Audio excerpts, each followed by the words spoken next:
Human freed the shackled alien girl, but her chains were holding back a terrifying ancestral power. Hello everyone, before we begin today's story, I have a small favor to ask. Please hit subscribe and turn on the notification bell so you never miss our channel's new videos. It's quick, free, and the best way to support us in bringing you more dramatic stories. Your support means the world to us.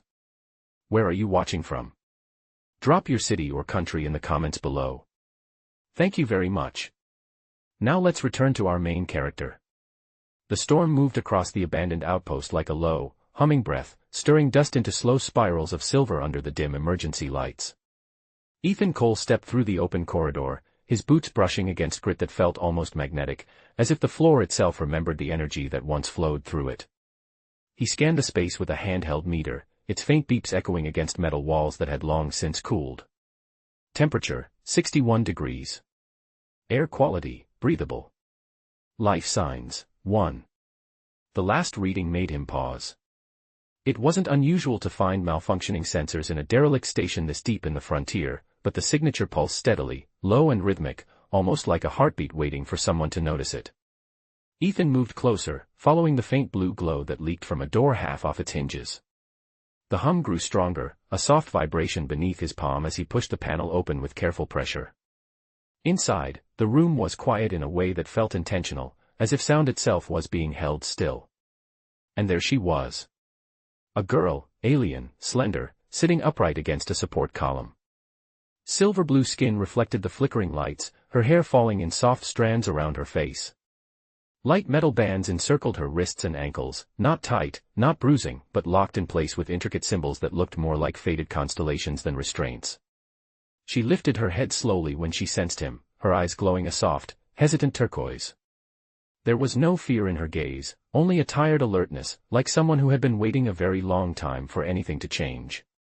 "Human," she whispered, her voice barely louder than the hum in the air. "Don't touch the chains. They're not meant to keep me here. They're meant to keep something else quiet." Ethan knelt a few feet away, careful not to crowd her. He kept his hands visible, palms open, his movements steady and gentle. "My name's Ethan," he said softly. "I'm here because my scanner picked up your signal. I thought someone might need help." Her gaze flickered, studying the sincerity in his voice. She shifted slightly, the metal bands chiming with a faint, bell-like ring, harmless yet filled with an odd tension. "Help," she repeated, almost tasting the word. "Do you offer it to anyone you find in the dark?" Ethan gave a small, almost sheepish breath of a laugh. "Pretty much. Comes with the job." The girl watched him for a long moment, her expression unreadable but softening. The hum in the room shifted, warmer now, like the air recognized the change between them. Finally she spoke, her tone gentler than before. "My name is Caliph. And if you choose to help me, you must be very sure. Some doors, once opened, cannot be closed again." The quiet hum in the chamber seemed to settle around Ethan as he studied Caliph, her silver blue skin reflecting the soft emergency lights. The air felt different now, as if the room itself was holding its breath. He kept his voice low and steady, the way one might speak to someone standing close to the edge of something delicate. "You said these chains keep something quiet," he murmured. "What does that mean for you right now?" Caliph lowered her gaze, watching the faint glow inside the etched symbols along the metal bands. They pulsed gently, almost like the slow beat of a sleeping heartbeat. "It means," she said softly, "that I have been safe for a very long time." She lifted her wrists just enough for the metal to shimmer. "And that safety does not belong only to me." Ethan took in the room again. The scorched walls, the unstable lights, the strange vibration under the floor. He had been in many abandoned stations, but none felt like this, as if the building remembered something it could not speak. He shifted slightly closer, careful to stop the moment Calipha's breathing hitched. "It is all right," she said, noticing his caution. "You can come closer. The danger, it does not come from you." Ethan rested on one knee a short distance away, the filtered light across his face catching the cautious curiosity in his eyes. "I do not want to force anything," he said. "I do not even know how long you have been here." Caliph tilted her head, strands of pale hair sliding forward like wisps of light. "Time feels different when you are waiting. I only know that when the station fell quiet, I stayed awake because someone had to be awake. Ethan exhaled, a quiet breath that fogged slightly in the cooler air. If you want me to leave the chains alone, I will. I am not here to break something you need. Kalith studied him again, her expression soft but complex, as if she was weighing something invisible between them. Most who found me before only saw the chains, she replied. They tried to take them off without asking. They thought they were rescuing something fragile. She brushed her fingertips lightly along one of the bands. You have not touched them. I do not touch things I do not understand, Ethan said quietly. And I definitely do not mess with things that might be keeping you safe. A small, almost surprised smile touched her lips. It softened her features, giving her an unexpectedly youthful warmth. Human, she said, you are unusual. Ethan gave a modest shrug. I get that sometimes. A faint tremor passed through the floor, gentle but noticeable. Kalith looked toward the ceiling instinctively, her eyes narrowing slightly. The outpost is shifting, she murmured. It is old. It reacts to changes. Even small ones. Another hum rippled through the room. Ethan glanced at his meter. The display flickered for a second before stabilizing. The power levels are dropping, he said. If the lights go out completely, this place might get colder than is safe for either of us. Kalith nodded slowly. Then we should not stay here. There is a maintenance corridor behind the wall panel near the far corner. It leads to a safer room with stable power reserves. Ethan gave her a gentle look. Can you walk with those chains? Kalith hesitated before answering. I can walk, she said softly. But I cannot walk quickly. Ethan rose to his feet and extended a hand toward her, not touching, simply offering. Then I will match your pace. Kalith looked at his hand for a long heartbeat, the glow of the symbols reflecting softly across his skin. She slowly lifted her own hand until it hovered just above his, not yet touching. But close enough for warmth to pass between them in the cool air. Ethan, she whispered, her voice steady but threaded with something fragile. If I go with you, you must understand. The chains do not hold me back. They hold everything else back. Ethan nodded once, calm and certain. Then we will move carefully, he said. Together. The air around Ethan and Kalith seemed to thicken the moment she agreed to move, as if the outpost itself listened to every breath they took. Ethan kept his hand close to hers without touching, guiding her toward the far corner where dim lights flickered in uneven pulses. The metal floor hummed beneath their steps, soft and restless. Kalith's pace was slow but steady, her chains giving off a faint, bell-like chime each time she shifted her weight. The symbols along the bands glowed gently, reacting to her movement like ink waking under warm light. Ethan watched her carefully, not with fear but with a quiet, grounded concern. You let me lead, he said softly. So if anything feels wrong, you tell me immediately. Kalith nodded. I can feel the air changing. The outpost remembers more than walls should. The corner panel was partially dislodged, revealing a narrow space behind it. Ethan wedged his fingers into the gap and eased the metal aside. A faint breeze slipped out, cool but stable, carrying the scent of untouched circuits and old insulation. This is it, he murmured. The passage is tight. Keep your hands near the sides, the wiring is mostly dead but I do not trust aging tech. Kalith stepped closer. The narrow entryway made her appear smaller, almost weightless in the dim light, but there was a tension in the air around her that felt alive, like quiet static. Do not worry about me, she murmured. The chains limit what could awaken. Ethan gave her a thoughtful look. That sounds like a lot to carry. She paused, her expression shifting. It is not heavy in the way you think. It is like holding a song inside your chest. One you are not allowed to hum. Ethan felt that line settle deep in the quiet space between them. He guided her into the passage gently. The narrow walls cast overlapping shadows along her features, making the faint glow of the symbols seem brighter. The corridor stretched ahead as a dim line of utility. Lights flickered in sequence, one after another, like a soft trail guiding them forward. How much farther? Kalith asked, steady but winded. Only a few minutes, Ethan replied. After that, we should reach the backup generator room. It is usually well insulated and safer than this side of the station. She nodded, though her steps slowed. Ethan noticed the way she pressed her palm lightly against the wall, as if grounding herself. "Are the chains hurting you?" he asked quietly. Kalith shook her head. "No. They are only reacting." "To what?" She hesitated. "To freedom." Ethan let the silence sit, respecting her pause. He could sense a quiet weight in her voice, something layered and personal. He did not push further. They continued forward, the corridor narrowing before widening again into a chamber where the ambient lights glowed a warmer shade. A low hum filled the air, steady and comforting, the sound of functioning systems. Ethan stepped in first, scanning the space. "It is stable," he said. "Temperature is higher. Air is cleaner." Kalith followed slowly, stepping into the warmer light. The glow from her chains softened, settling into a gentle pulse that matched the hum of the room.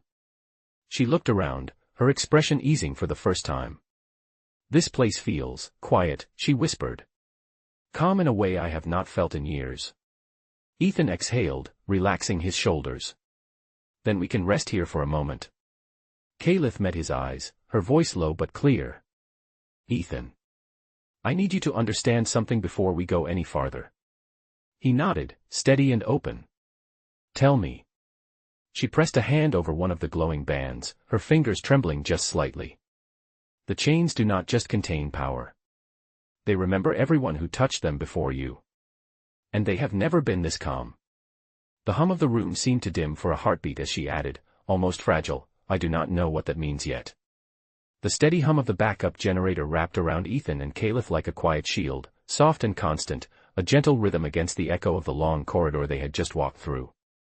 The warmer air softened the metallic scent of the outpost, replacing it with something calmer, almost like a room that had not seen fear in a long time. Ethan watched Kalith as she stepped farther into the chamber. She moved with a subtle hesitation, as if listening to something he could not hear. The glow along her chains pulsed faintly, matching the generator's low vibration. "You said they have never been this calm," Ethan said quietly. "Does that mean you feel calmer too?" Kalith looked down at the bands around her wrists. She brushed her fingertips lightly across the etched patterns, almost an apology. "The chains echo what lies underneath," she whispered. "And underneath, I am usually louder than I wish to be." Ethan took a slow breath, grounding himself before he stepped closer. He kept enough distance to respect her space but not so far that she felt alone. "Right now you seem steady," he offered gently. "Or at least steadier than before." Kalith's eyes lifted, the turquoise glow softening. "That is because of you." Ethan blinked. "Me? You entered this place without fear," she murmured. "You spoke to me without assuming what I was. You listened." Her voice lowered. "That has not happened to me before." Ethan glanced around the chamber, taking in the dim lights, the quiet hum, the soft shadows that seemed to settle instead of cling. "Maybe no one took the time," he said. "Sometimes that makes all the difference." Kalith breathed in slowly, the gentle rise of her shoulders almost fragile. "There is something else you need to know." Ethan nodded once, encouraging her softly. "Take your time." Kalith pressed her hand over the faintly glowing symbols again. "These chains do more than contain power. They respond to intention. They sense what someone carries inside them." Ethan frowned slightly, not in confusion but in concentration. "So they react to emotion." "Emotion," she whispered, "and truth." She stepped closer, her movements careful, as if the air between them was delicate. "When someone with harmful intent touches them, they tighten. When someone lies near them, the glow sharpens. When someone is afraid of me, they become cold." Ethan's voice lowered instinctively. "And with me?" Kalith lifted her wrist, letting the soft blue glow reflect on his face. "Warm," she whispered. "Come. As if you are asking nothing from me. As if your only wish is for me to walk out of here alive." Ethan let that settle inside him with a quiet, steady acceptance. "That is true," he said. Kalith held his gaze, searching for even the slightest shadow of deception. She found none. The glow softened further. Another gentle tremor slipped through the floor, not disruptive but more like a reminder that the station was still old, still shifting. Ethan glanced toward the doorway. We might need to keep moving soon, he said. The structural readings are unstable, but this room should hold for a little while.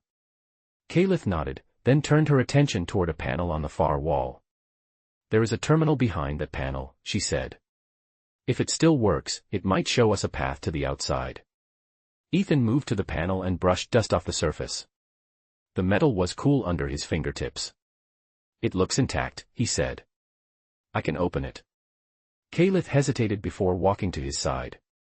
The glow of her chains remained steady, warm. She watched his hands with quiet trust. Ethan, she said softly. He met her eyes without turning from the panel. Yes. If the terminal shows a path out, she whispered, I will follow you. Not because I must, but because right now, being near you keeps everything inside me quiet. The hum of the generator deepened, as if agreeing with her. Ethan offered a small, warm breath of a smile. Then we will find a way out, he said gently. One step at a time. Together. The panel released with a soft metallic click, and a thin layer of dust drifted down as Ethan eased it aside. Behind it sat an old terminal, its surface dull but unbroken, like a forgotten heartbeat waiting for a reason to wake. He brushed his sleeve across the screen, careful and deliberate, revealing the faint outline of controls etched into the glass. Kalith stood close, but not too close, her presence steady like a quiet lantern behind him. The glow from her chains reflected softly against the terminal's surface, mixing with the dim amber lights above them. Do you think it still works? She asked, her voice barely rising above the gentle hum in the room. Ethan exhaled, lifting the small tool he kept in his jacket. I will try to reroute a little power from the backup relay. If the circuits have not corroded too badly, it should give us something. Kalith observed him with that calm, searching focus she carried, her expression soft but intent. You work with such care, she said quietly. As if you were trying not to disturb the air. Ethan gave a faint smile without looking up. Old machines deserve respect. They have been holding on longer than they were meant to. His fingers moved with slow precision, adjusting the faded connections until a faint line of light flickered across the screen. Kalith's eyes brightened. It is waking. The terminal vibrated softly and displayed a weak but readable map of the outpost, corridors, structural pathways, and a blinking marker indicating their current position. Ethan leaned closer, studying the routes with careful attention. There, he murmured, pointing to a path illuminated in faint blue. This corridor leads toward the outer transport deck. If the deck has not collapsed, we might be able to reach an exit hatch.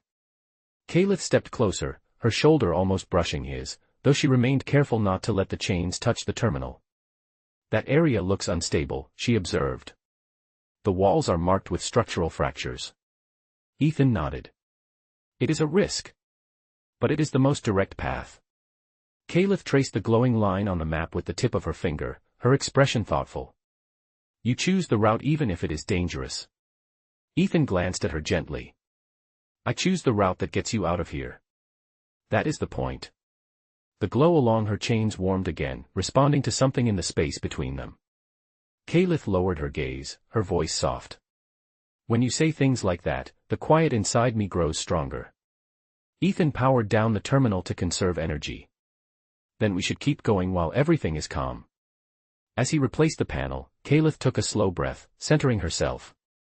The warmer air in the room brushed across her skin, carrying the faint scent of dust and metal.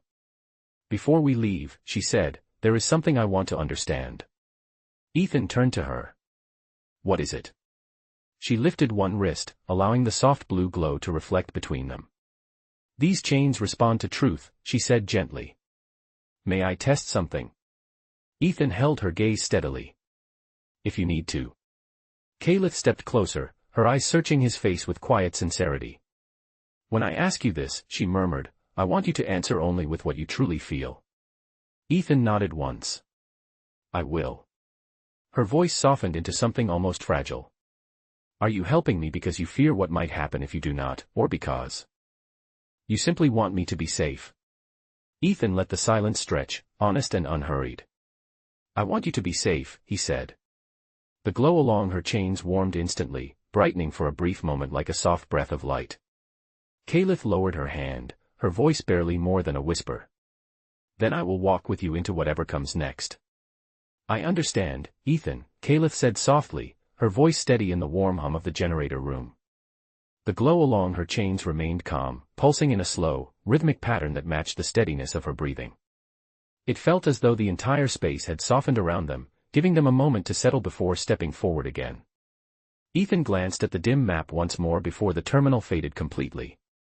The corridor to the transport deck should be just beyond the east maintenance hall, he said. If the power holds, the route will stay stable long enough for us to cross it. Caliph nodded, her silver-blue hair catching the glow of the lights as she turned toward the exit. The air feels different now, she murmured. Less heavy. Ethan walked beside her, keeping pace with her slower steps. Maybe because you are not carrying everything alone anymore. She looked at him, her turquoise eyes reflecting the soft warmth of the room.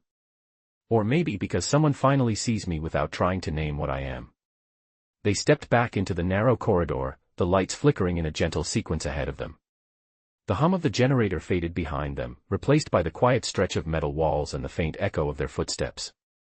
Calipha's chains chimed softly, not in warning this time but like a faint, soothing melody. Ethan stayed close enough to guide her, but far enough to respect the delicate space she seemed to guard around herself. You said these chains respond to truth, Ethan said as they walked. Does that mean they also react to fear? Caliph brushed her fingertips over the symbols. Fear, intention, emotion. They reflect what touches them. They echo what is near. Ethan nodded slowly. Then if they get cold or tense, that means something is wrong. Yes, she whispered. But they have not reacted like that since you arrived. That is rare. She hesitated, slowing her steps. May I ask you something else? Ethan adjusted his pace. To match hers. Of course. Caliph looked ahead, her gaze drifting over the flickering lights. When you saw me in that chamber, what was the first thing you thought? Ethan gave the question the full weight of his silence before answering. That someone needed help, he said gently. Nothing more complicated than that. The glow on her wrist brightened, warm and soft. Most would have thought something else first. Ethan offered a small, thoughtful breath. People see what they expect. I try to see what is actually there. Calipha's voice lowered. And what do you see now? I see someone walking through a place that forgot how to welcome her, he replied. And still she keeps going. The corridor opened into a wider space, the floor marked with thin cracks where time had settled. Old signage glowed faintly above an archway leading toward the transport deck. The air here felt cooler, but not unfriendly, as though the outpost itself was remembering how to breathe. Caliph paused at the threshold. Her chains glowed steadily, calm and even. This place feels older here, she murmured. Like something once lived in these walls. Ethan scanned the area carefully.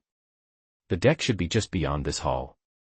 A few more minutes and we will know what we are dealing with.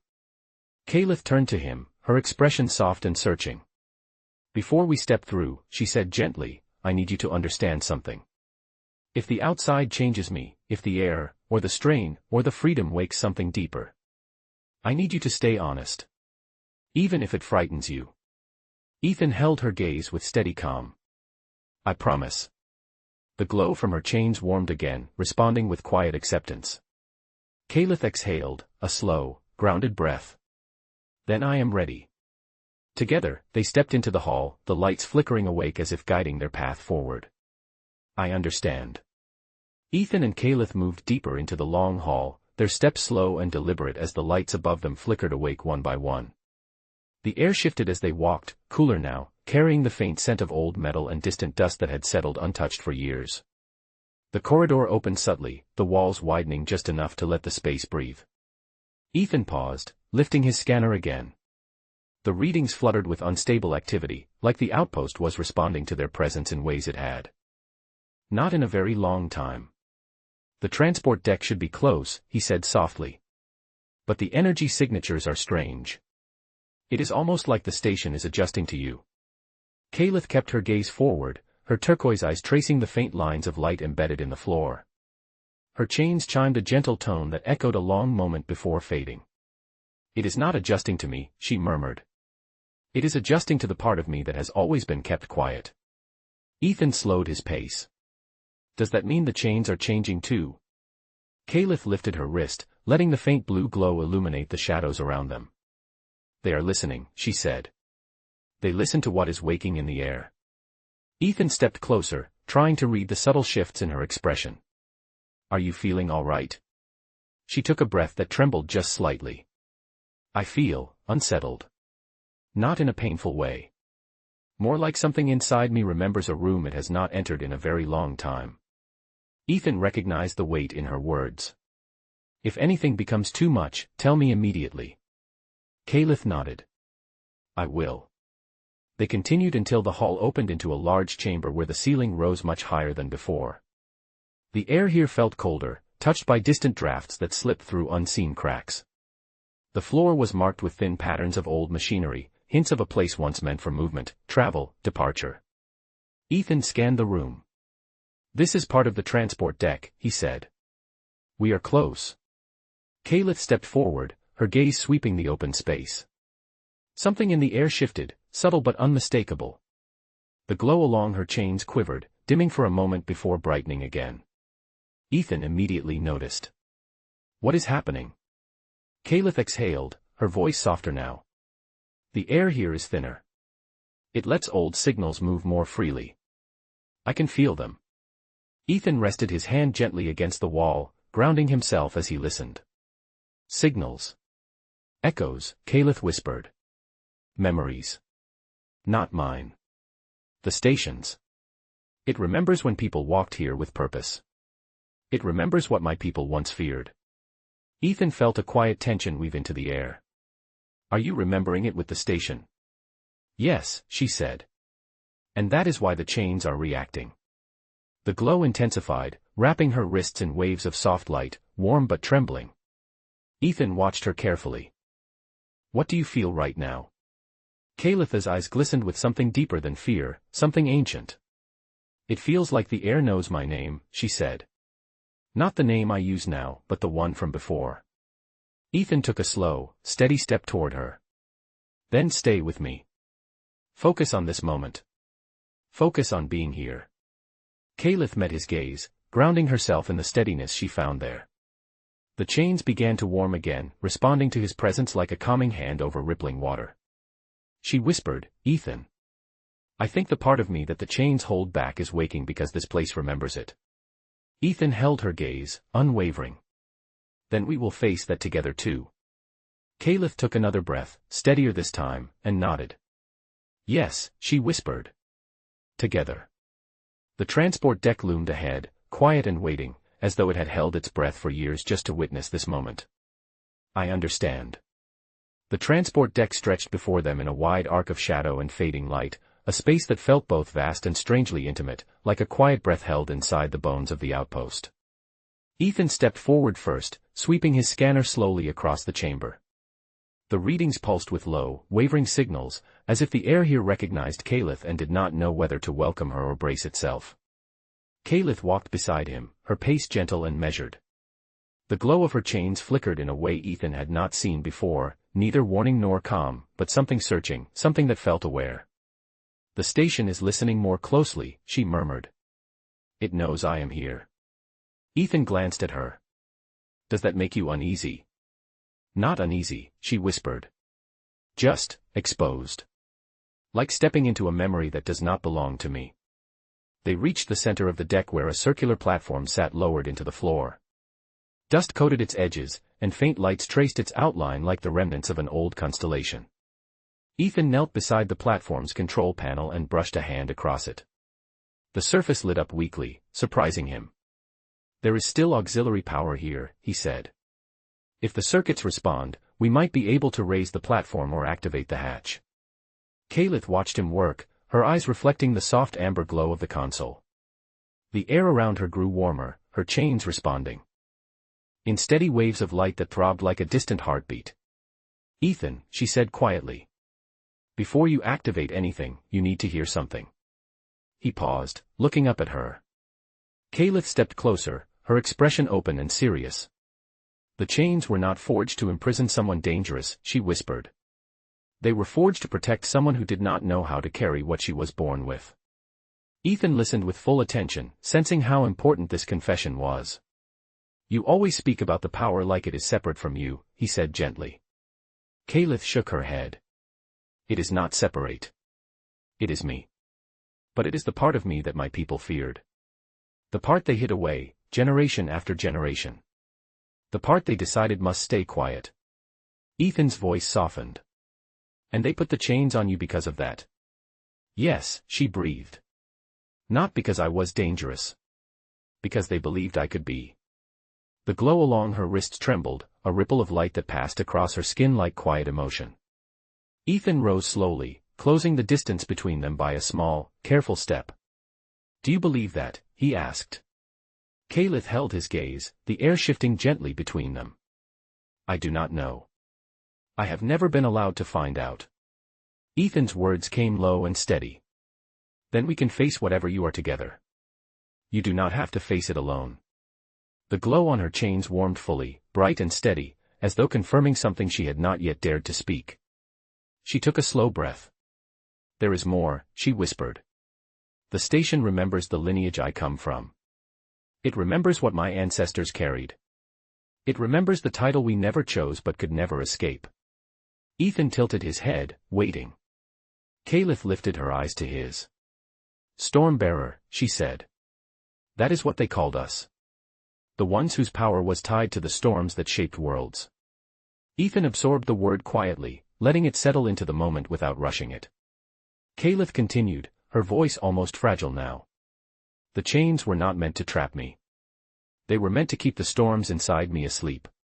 Ethan looked at her with unwavering calm. And right now, he said softly, they are not afraid. The glow brightened again, warm and steady. Kalith closed her eyes for a moment, as if grounding herself. In his words before opening them again. Ethan, she whispered, if the storms wake. I need you to remember this version of me. The one standing here with you now. Ethan stepped closer, his voice warm in the quiet space. I will. The lights around the platform flickered softly, as if the outpost itself was preparing for the truth that was finally being spoken aloud. I understand. The lights along the edge of the platform flickered again, brighter this time, as if the outpost was gathering its last reserves of energy to witness the moment unfolding at its center. Ethan stood beside Kalith, the cool air brushing past them in slow breaths that carried the scent of metal and distant storms. The quiet in the chamber deepened, not empty but expectant, like the hush before a long-held truth finally rises. Kalith lifted her wrist slowly, watching the glow of the chains as if seeing them for the first time in her life. The soft blue light traced her skin in delicate waves. For generations, she said gently, my people believed we were born to carry storms, not to live beside them. They thought we were shaped by power instead of shaped by choice. Ethan kept his voice steady. And what do you believe now? Kalith looked up at him, and the light in her eyes felt warm despite the cold air around them. I believe I am more than what my ancestors feared. Ethan nodded, grounding the moment with his calm presence. You are not alone in this. Whatever comes next, we face it together. A faint tremor rolled through the floor beneath them, not sharp but soft, like a quiet sigh passing through the structure. The platform's edges glowed brighter, lines of light tracing old circuits that had not been touched in years. Kalith turned toward it, her expression shifting with a mixture of awe and uncertainty. The outpost is responding to me, she murmured. Or perhaps, it is responding to the choice I am making. Ethan stepped closer, his voice warm and assured. Then make the choice you want, not the one someone else feared. Kalith exhaled slowly, her breath forming a soft cloud in the cool air. She lifted both wrists toward the platform, the glow from the chains pulsing in a steady, harmonic rhythm. The lights along the deck mirrored the pulse, syncing with her like. The outpost was matching her heartbeat. Ethan, she whispered, if the storms in me awaken, you must promise to stay exactly where you are. He met her gaze with unwavering steadiness. I am not going anywhere. Kalith stepped onto the platform. The moment her foot touched the surface, the light surged brighter, not harsh but enveloping in a warm, quiet radiance. The glow along her chains softened instead of flaring, settling into a calm, even pulse. Kalith's eyes widened. They are not reacting with fear, she whispered. They are, releasing. Ethan's breath caught gently in his chest. Because you are not afraid. Kalith looked down at her wrists as the symbols along the chains shifted, fading like ink dissolving into light. She touched the metal softly. I can feel the storms, she said. But not like before. It feels peaceful. Like the storms know I am choosing how they live inside me. Ethan stepped to the edge of the platform, watching her with quiet reverence. Then maybe the storms were never meant to be cages. Maybe they were meant to be understood. Kalith closed her eyes, letting the warmth of the moment settle around her. The last traces of the chains glow dimmed to a soft shimmer. Not broken. Not gone. Simply quiet in a new way. When she opened her eyes again, she looked at Ethan with a calm that felt deeper than power, deeper than lineage. Ethan, she said softly, you did not break my chains. Ethan waited, letting her finish the truth she had carried for so long. Kalith stepped toward him, the soft echo of her footsteps filled with a new steadiness. You taught me I did not need them. The lights across the transport deck dimmed gently, as if acknowledging her words. And in the quiet that followed, Ethan saw the storms in her eyes settle into something unmistakably human.